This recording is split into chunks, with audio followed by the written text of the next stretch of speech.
Some superheroes can grow to the size of a building at will. That's very intimidating, but a scientist must ask where the extra material is coming from. The law of conservation of mass implies that mass can neither be created nor destroyed, which means that our hero's mass will not change just because his size changes. For instance, when we bake a fluffy sponge cake, even though the resulting delicious treat is much bigger in size than the cake batter that went into the oven, the weight of the cake batter should still equal the weight of the cake plus the moisture that has evaporated. In a chemical equation, molecules rearrange to make new compounds, but all the components should still be accounted for. When our hero expands from 6 feet tall to 18 feet tall, his height triples. Galileo's square cube law says his weight will be 27. 3 times 3 times 3 equals 27. Times his regular weight, since he has to expand in all 3 dimensions. So, when our superhero transforms into a giant, we are dealing with 2 possibilities. Our hero, towering at 18 feet, still only weighs 200 pounds, the original weight in his human form. Now, option 2, our hero weighs 5,400 pounds. 200 pounds times 27 equals 5,400 pounds. When he is 18 feet tall, which means he also weighs 5,400 pounds when he is 6 feet tall. Ooh. Nobody can get in the same elevator with him without the alarm going off. Now, option 2 seems a little more scientifically plausible, but it begs the question, how does he ever walk through the park without sinking into the ground, since the pressure he is exerting on the soil is calculated by his mass divided by the area of the bottom of his feet? And what kind of super socks and super shoes is he putting on his feet to withstand all the friction that results from dragging his 5,400-pound body against the road when he runs? Oh, and can he even run? And I won't even ask how he finds pants flexible enough to withstand the expansion. Whoa! Look out! Now, let's explore the density of the 2 options mentioned above. Density is defined as mass divided by volume. The human body is made out of bones and flesh, which has a relatively set density.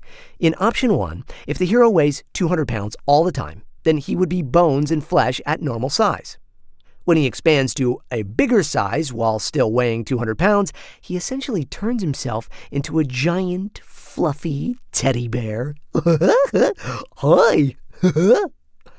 In option 2, if the hero weighs 5,400 pounds all the time, then he would be bones and flesh at 18 feet, with 5,400 pounds of weight supported by 2 legs. The weight will be exerted on the leg bones at different angles as he moves. Bones, while hard, are not malleable, meaning they do not bend, so they break easily.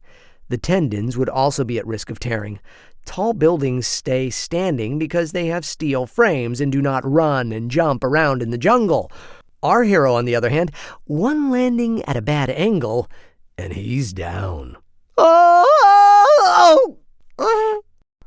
Assuming his bodily function is the same as any mammal's, his heart would need to pump a large amount of blood throughout his body to provide enough oxygen for him to move 5,400 pounds of body weight around. This would take tremendous energy, which he would need to provide by consuming 27 times 3,000 calories of food every day. Now that is roughly 150 Big Macs. 27 times 3,000 calculated equals 81,000 calculated / 550 calories equals 147. He wouldn't have time to fight crime because he would be eating all the time and working a 9-to-5 job in order to afford all the food he eats. And what about superheroes who can turn their bodies into rocks or sand? Well, everything on Earth is made out of elements, and what defines each element is the number of protons in the nucleus.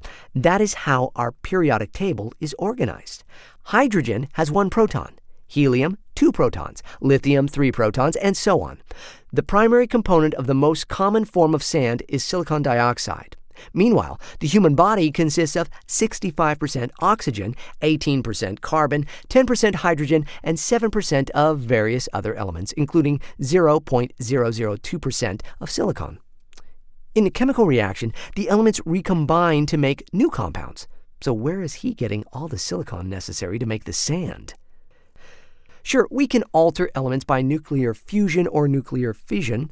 However, nuclear fusion requires so much heat, the only natural occurrence of this process is in stars. In order to utilize fusion in a short amount of time, the temperature of the area needs to be hotter than the sun. Every innocent bystander will be burned to a crisp. Wow! Rapid nuclear fission is not any better, since it often results in many radioactive particles. Our hero would become a walking, talking nuclear power plant, ultimately harming every person he tries to save. And do you really want the heat of the sun or a radioactive nuclear plant inside of your body? Ooh, that burns. Now, which superpower physics lesson will you explore next?